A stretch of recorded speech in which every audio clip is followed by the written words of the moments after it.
खोल दे साली का मुंह, इसके मुंह में तेजाब डालता हूं।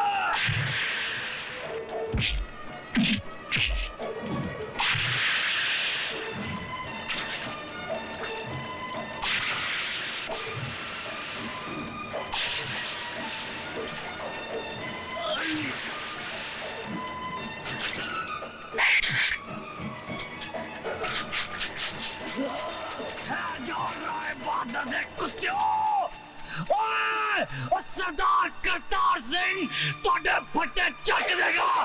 क्या डरा रहा है बहादुर पेड़ के टकेलू। मिलोड, पिछले 30 सालों से मिस्टर ज्ञान प्रकाश इंसाफ के इस मंदिर की चौखट पर अपना माथा टेकते आए हैं। इस देवी के चरणों में श्रद्धा के फूल चढ़ाते आए हैं, क्योंकि ये अब तक हर मुकदमा जीतते आए। लेकिन आज जब पहली बार इन्हें शिकस्त की हल्की सी झलक दिखाई दी तो ये बौखला गए। इंसाफ के इस मंदिर से इनका विश्वास उठ गया, इस देवी में इनकी श्रद्धा टूट गई और इन्होंने अपने हाथों में इंसाफ के तराजू की जगह दौलत की तलवार उठा ली। मेरी मुवक्किल माला को इस दुनिया से उठाने का फैसला कर लिया, उस पर कातिलाना हमला करवाया। अगर यकीन नहीं आता मिलॉर्ड तो आप खुद ही देख लीजिए माला के जिस्म पर पड़े हुए जख्मों के ये निशान। मैं अपने फाजिल दोस्त से यह पूछना चाहूंगा कि अगर इस मुकदमे का फैसला अदालत के बाहर ही करना था तो इस अदालत में आने का ढोंग क्यों रचाया जा रहा है? जब इन मासूम बच्चों के बयान के बगैर इस मुकदमे को अंजाम तक पहुंचाया जा सकता है तो फिर इन्हें क्यों बुलाया गया है? अगर ताकतवर अपनी ताकत के जोर पर ही मुकदमे का फैसला करवा सकता है तो यह अदालत क्यों बनाई गई है? अगर गरीब और बेबस को इंसाफ नहीं दिया जा सकता तो बंद कर दीजिए यह अदालत। रुक जाइए जज साहब, आप अपना फैसला सुनाए इससे पहले मैं आपसे एक सवाल पूछना चाहती हूँ। पूछो। अगर मुकदमा ये वकील साहब जीत गए तो इन्हें ढेर सारे नोट मिलेंगे और इनका मौकिल छूट जाएगा, और अगर ये वकील साहब जीत गए तो इस आदमी को 7 साल की सजा हो जाएगी। दोनों ही सूरतों में मुझे क्या मिला? कानून ने मेरे साथ क्या इंसाफ किया? जो इंसान कानून की मर्यादा को तोड़ता है कानून ही उसे सजा देता है। मर्यादा मेरी तोड़ी गई है, कानून की नहीं। इज्जत मेरी लुटी है, कानून की नहीं। Order order. क्या मैं माथे पे लगे इस कलंक के साथ जी सकूंगी? कौन थामेगा मेरा हाथ? कौन भरेगा मेरी मांग में सिंदूर? किसके नाम का मंगलसूत्र मैं पहनूंगी अपने गले में? अरे इस देश में तो सीता माँ को भी अग्नि परीक्षा के बाद माफ नहीं किया गया था, फिर मैं तो एक मामूली सी लड़की हूं। हर लड़की बचपन से एक ख्वाब देखती है कि एक दिन उसकी बारात आएगी, उसका राजा घोड़े पे सवार होकर उसे ब्याह कर डोली में ले जाएगा। पर मेरा ये ख्वाब ही रह गया। क्या मेरी बारात कभी नहीं आएगी? क्या मेरा राजा अब कभी नहीं आएगा? जज साहब, क्या मैं बिन ब्याही रह जाऊंगी? क्या मैं बिन ब्याही रह जाऊंगी?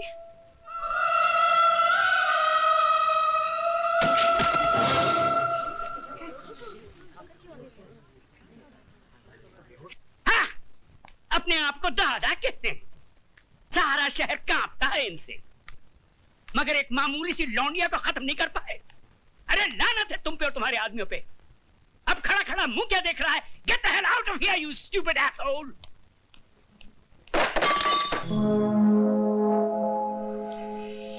कौन है वहां?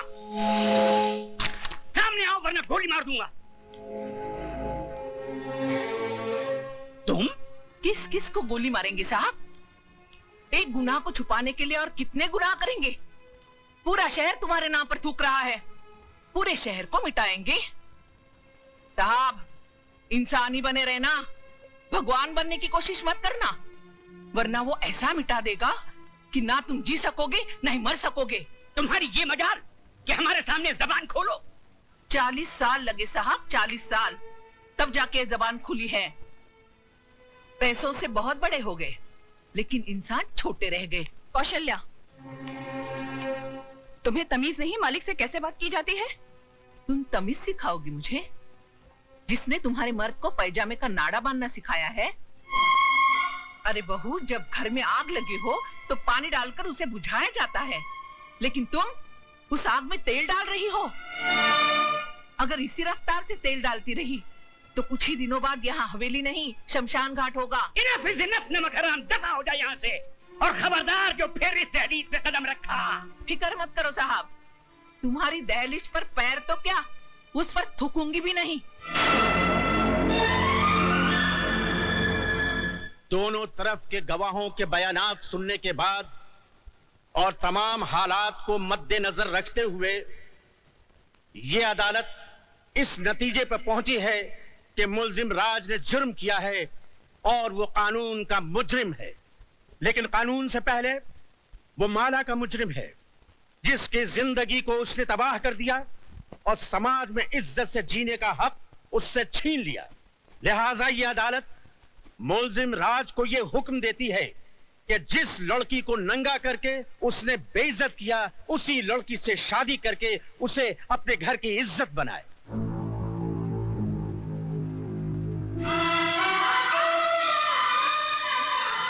चौबीस घंटे के अंदर अंदर अदालत के इस फैसले की तामील की जाए।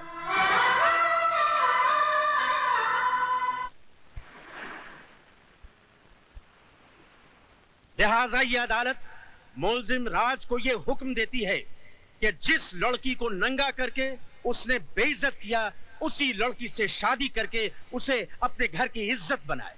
24 घंटे के अंदर अंदर अदालत के इस फैसले की तामील की जाए। मैं किसी भी कीमत पर उस लड़की को नहीं अपनाऊंगा। हाई कोर्ट में मुकदमा लड़ूंगा, सुप्रीम कोर्ट तक जाऊंगा।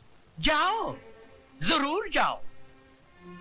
आज तो हम सिर्फ इस शहर में बेइज्जत हुए हैं, कल हमें सारे मुल्क में बेइज्जत करो और परसों सारी दुनिया में, ताकि वो लोग जिनकी आज तक हिम्मत नहीं हुई थी इस हवेली की तरफ आंख उठा के देखने की, घर में घुस आए और हमारे मुंह पे थूके। तो क्या मैं दुनिया की परवाह करूं, अपनी जिंदगी की नहीं? उस मामूली लड़की से शादी कर लूं मैं? अब वो एक मामूली लड़की नहीं रही, अखबारों की सुर्खियां बन गई है वो। इस शहर के हर आदमी की बेटी बन चुकी है वो। तुम्हारी भलाई बस इसमें है कि तुम कोर्ट का ऑर्डर मान लो और उस लड़की से शादी कर लो, वरना ये घर तबाह हो जाएगा। मैं आपके लिए 7 साल की सजा काटने के लिए तैयार हूं, मगर उस लड़की से मैं हरगिज़ शादी नहीं करूंगा। जिस लड़के ने सुबह का सूरज तक न देखा हो, जिसे किसी चीज को हासिल करने के लिए कोशिश तक न करनी पड़ी हो, उसे क्या मालूम कि जेल की कोठरी क्या होती है, उसका अंधेरापन कैसा होता है। अगर आप नहीं चाहते कि मैं 7 साल की सजा काटूं, तो क्या उम्र भर की सजा भुगतूं उस लड़की से शादी करके, अपनी जिंदगी तबाह कर लूं? शादी तुम करोगे, लेकिन अपनी जिंदगी तबाह करने के लिए नहीं, बल्कि उसकी जिंदगी तबाह करने के लिए। हम समझे नहीं बहू। बाबूजी, अदालत से उसने अपने लिए जिंदगी नहीं, मौत मांगी है। इतने जुल्म और सितम ढाऊंगी कि इस हवेली की बहू बनने का ख्वाब मिट्टी में मिल जाएगा। मंगल मांगल्ये शिवे सर्वार्थ साधके शरण्ये त्र्यंबके गौरी नारायणी नमस्तुते। मंगलम भगवान विष्णु मंगलम गरुड़ध्वज मंगलम पुंडरीकाक्ष मंगलायस्तनो हरि। मात पितृ चरण कमलेभ्यो नमो नमः। स्थान देवताभ्यो नमो नमः। ग्राम देवताभ्यो नमो नमः। शरण्ये त्र्यंबके गौरी नारायणी नमस्तुते। हार पहना बेटी।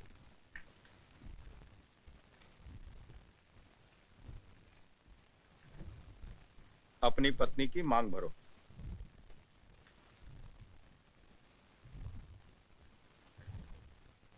ऐसे नहीं बेटा, इस सिंदूर का अर्थ तो समझ लो। तुमने एक बार अपनी पत्नी की मांग में सिंदूर भर दिया तो तुम्हारे जीते जी ये सिंदूर कभी नहीं मिटेगा।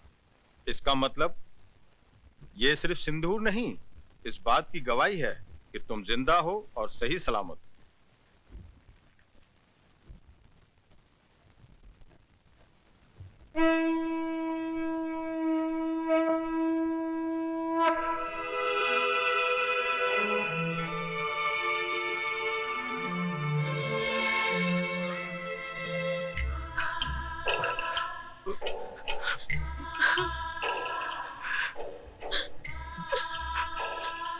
जा बेटी जा। मैं वाहिगुरु से झोली फैला के तेरी खुशियों की भीख मांग लूंगा। जा।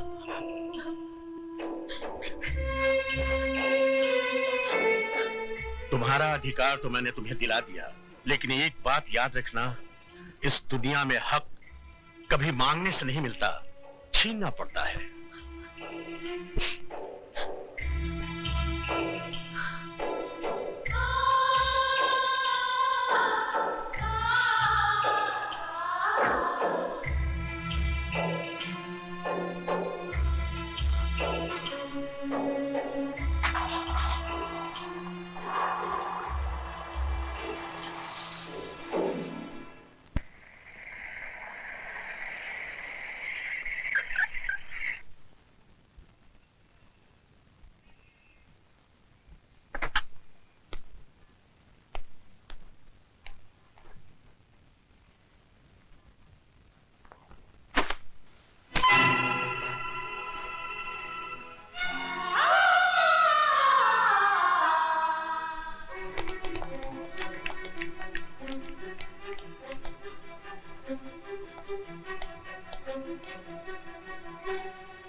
बहू जी, हम लंदन जा रहे हैं, अपना वादा मत भूलना।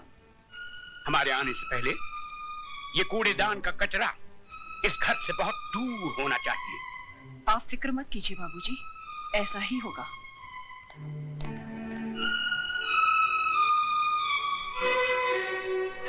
ओ महारानी, वहां कहाँ चली? जी मैं। रामू, जी मैम साहब। इनको जरा इनका महल दिखा दो। मुझे महल नहीं, मुझे मेरे पति के चरणों में जगह चाहिए। ओए होए, सती सावित्री की बात तो सुनो। लगता है बाप ने ठीक से समझा बुझा कर भेजा है कि उंगली पकड़कर पोंछा कैसे पकड़ा जाता है। कान खोलकर सुन ले, इस घर में मालिकों का कमरा अलग और नौकरों का कमरा अलग है। रामू जी, ले जा इसे नौकरों के कमरे में। आइए बहुरानी। खबरदार जो इसे किसी ने बहुरानी कहा, ये नौकरानी है, सिर्फ नौकरानी। शारदा, ये क्या कर रही हो तुम? ऐसा सलूक थोड़ी किया जाता है। तुम चुप रहो जी। खबरदार जो तुमने इसकी तरफदारी की तो जाओ, जाके अपना काम करो।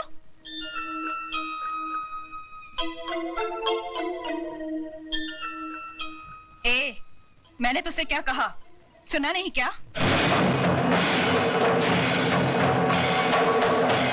सुनो बड़ी बहू रानी, ये सिंदूर बाजार में 2 पैसे में जरूर मिलता है, लेकिन जब किसी औरत की मांग में भर दिया जाता है तो इसकी कीमत भगवान भी नहीं चुका सकता। फिर तू क्या चीज है? मेरा कद भले ही 5 फुट का है, लेकिन मेरी जुबान 10 फुट की है और हाथ 20 फुट का। दोबारा तमीज से बात नहीं की तो उसी म्यूनिसिपालिटी के स्कूल में भर्ती करा दूंगी जहाँ तेरा बाप चपरासी है। तूने मेरे बाप को गाली दी? मैं तेरे बाप को गाली क्यों दूंगी? तू तो खुद तेरे बाप के लिए एक गाली है, वरना अपनी छोटी बहन की दलाली करने यहाँ नहीं आता, समझा?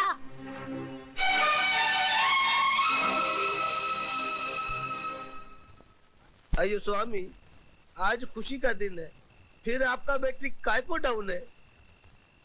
ओए खोतिया, जिस बाप की एको एक बेटी उसके जिगर का टुकड़ा उससे दूर हो जाए तो वो रोएगा नहीं तो क्या भांगड़ा करेगा? देखो दारजी, हॉर्न का वायर ब्रेक में मत घुसाड़ो। अरे हमारा बहन कितना बड़ा घोर में शादी करके गया है। ये भी कोई शादी थी? मेरी बच्ची की ख्वाहिशें उसके दिल में ही रह गई। कैसे कैसे ख्वाब देखे थे उसने। बैंड बाजे के साथ उसका दूल्हा घोड़ी पे सवार होके बारात लेके आएगा, हजारों लोग उसके ब्याह में शरीक होंगे। इतना शोर ना शनाई, ऐसे बिना हुई बच्ची जैसे टोली में नहीं आरती में जा रही हो। दारजी, सदियों से माँ बाप के घर से बेटी ऐसे ही विदा होती रही है।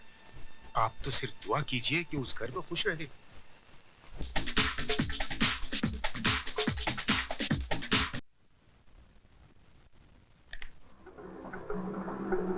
तुम यहाँ क्या करने आई हो?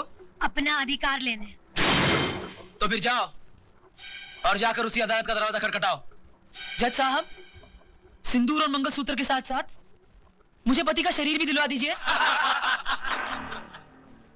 औरत अभी इतनी कमजोर नहीं हुई कि हर वक्त भीख मांगती रहे। वो छीनना भी जानती है। तो आगे बढ़ो और छीन लो राज को मुझसे।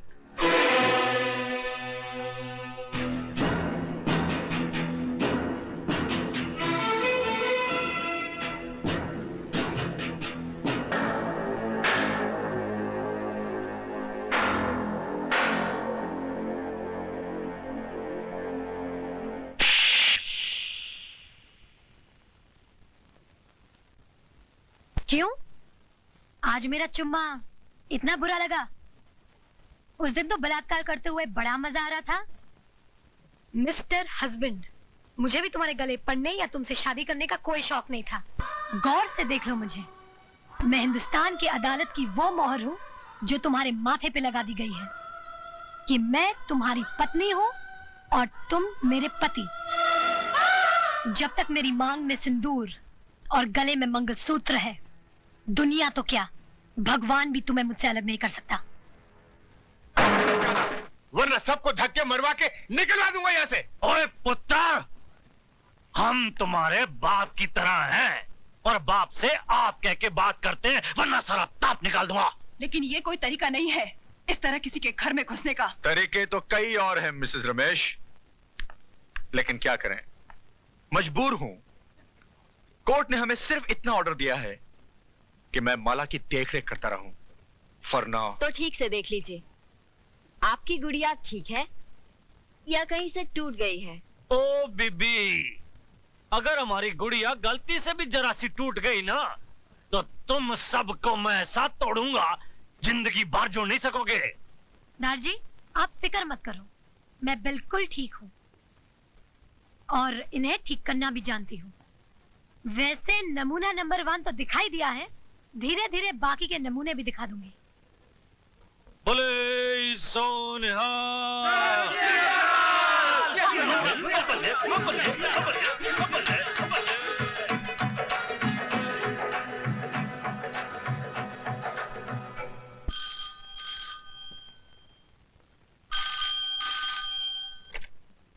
हेलो बहू, बाबूजी, नमस्ते। उस कचरे के डिब्बे को घर से बाहर फेंका गया कि नहीं? जी जी। क्या तुम ये नहीं चाहती कि तुम्हारी छोटी बहन हमारे घर की बहू बने? जी जी चाहती हूँ। तो फिर हमारे आने से पहले उस गंदगी को हमारी हवेली से दूर कर देना। कर दूंगी बाबूजी। गुड।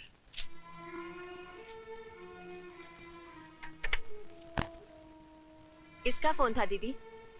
ससुर जी का। कह रहे थे कचरे का डिब्बा बाहर फेंका कि नहीं।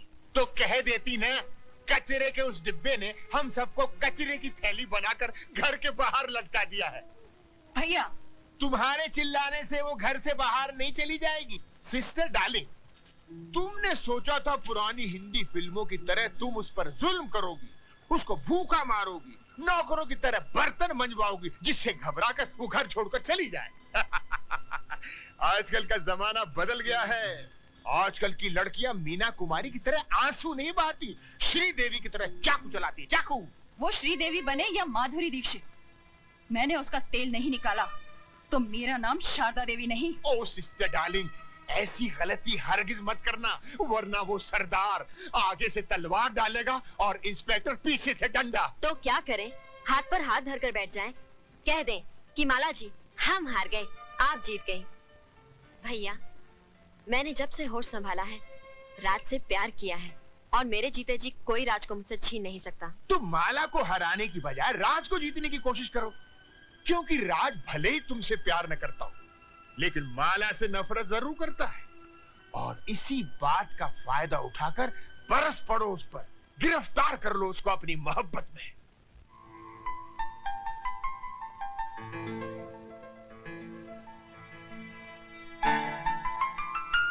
ऑफिस जा रहे हैं? तुमसे मतलब?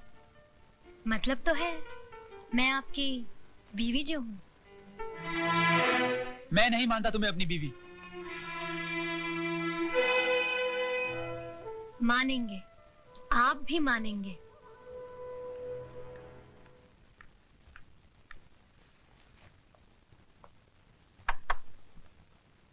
क्या मैं अंदर आ सकता हूँ?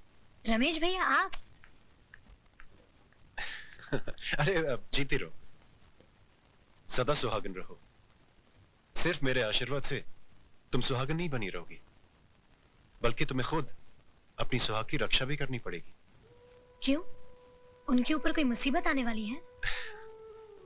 इंसान के मुकद्दर में जब दौलत आती है तो मुसीबत भी साथ लाती है। मैं कुछ समझी नहीं।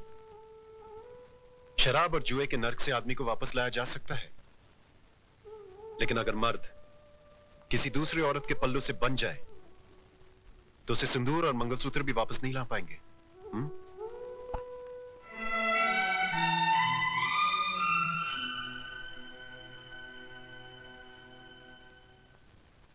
जिया बिनु देह नदी बिनु बारी, तैसी नाथ पुरुष बिन नारी। माता सीता कहती है, जिस तरह जीवन के बिना शरीर है और पानी के बिना नदी है, ठीक उसी तरह पुरुष के बिना नारी का जीवन है। स्त्री को अपने पति का साया बनकर रहना चाहिए, चाहे सुख में हो या दुख में। अपनी सुहाग की रक्षा के लिए अगर घर की सीमा को भी पार करना पड़े तो पार कर जाओ, तो पार कर जाओ, तो पार कर जाओ, पार कर जाओ, पार कर जाओ, पार कर जाओ।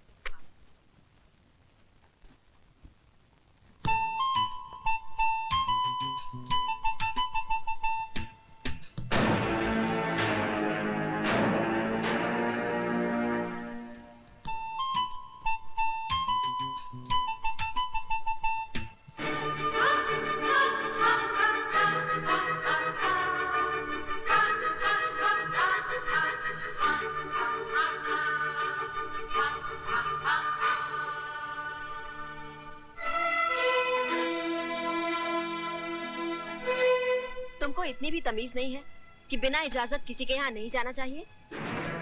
तुम सिखाओगी मुझे तमीज? तमीज होती तो मेरे मर्द की बाहों में एक बाजारू औरत की तरह ना पड़ी होती। You bitch! ये अंग्रेजी गाली अपने पास ही रखना।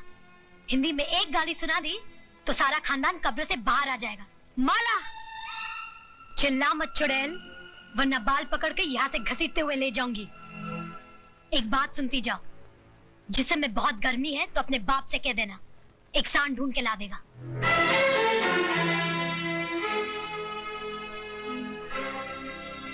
चलिए घर चलिए। मैं घर नहीं जाऊंगा, मैं यहाँ रहूंगा और मेरी मर्जी में जो आएगा मैं वो करूंगा। एक बात सुन लीजिए, औरत मर्द की हर बुराई को बर्दाश्त कर सकती है, लेकिन ये कभी बर्दाश्त नहीं कर सकती कि उसके मर्द की जिंदगी में एक दूसरी औरत आए। एक नहीं 10 औरतें आएंगी, क्या कर लोगी? आएंगी तो ऐसे ही जाएंगी, बेइज्जत होकर। रोना बंद करो मिच्छबाना आदमी, वरना तुम्हारे आंसू में पूरा हिंदुस्तान डूब जाएगा। भैया, अरे मैं मजाक नहीं कर रहा हूँ। बाहर देखो, तुम्हारे साथ साथ इंद्रदेव की अप्सराएं भी आंसू बहा रही। मालकिन! मुझे पुकारा भाई। मालकिन! सिस्टर डार्लिंग, लगता है कोई तुमको आवाज दे रहा है। मालकिन! शामू जी जरा देखो कौन मरा जा रहा है। जी मालकिन।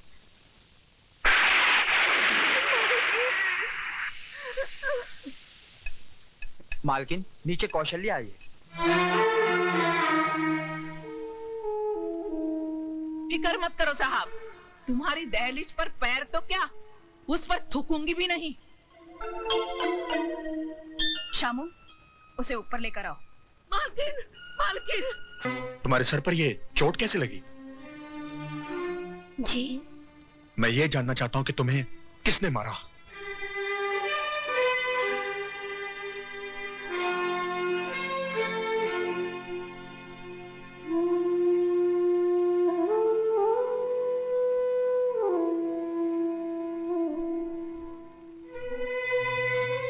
इंस्पेक्टर साहब, मुझे किसी ने नहीं मारा। फिर ये चोट कैसे लगी? सीढ़ियों से उतर रही थी, पाँव फिसल गया। तुम सच कह रही हो? जी।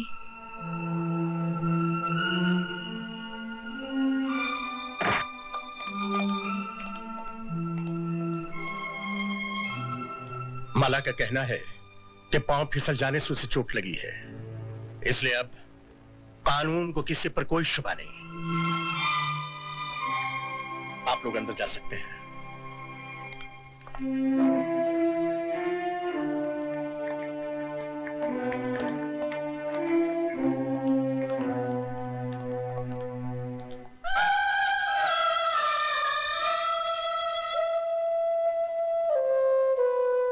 माला, मुझे माफ कर दो बहन। ऐसा मत कहो। एक औरत से उसका सुहाग छीनने की जो मैंने गुस्ताखी की है, वो तो माफी के काबिल भी नहीं है। गलती इंसान ही करता है, भगवान नहीं। शाबाश बेटी, तुमने हम सबको माफ करके ये साबित कर दिया कि इंसान पैसों से नहीं, परवरिश से बड़ा होता है। और देखा पुत्र, ऊपर वाले के घर में देर है, अंधेर नहीं। दारजी, मेरी शादी हो गई, घर मिल गया, घर का सुख मिल गया, बस एक ही शिकायत है। लेकिन क्या पुत्र? मेरी बारात नहीं आई। ओए राय बहादुर, क्या बोलता है? अब राजा की आएगी बारात।